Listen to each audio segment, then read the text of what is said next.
Hi, good morning. Nangaga nila nagising. 5:30 gising na mga yan. Maga din kasi sila natulog kagabi.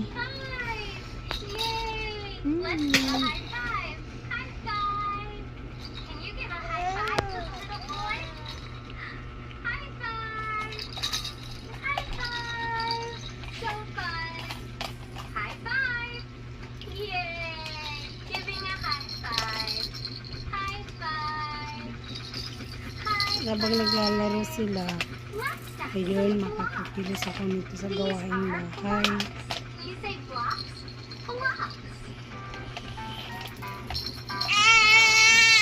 Bakit?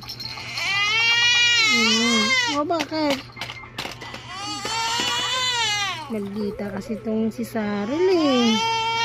Sharing na lang kayong dalawa ni Jeren. Sharing na lang.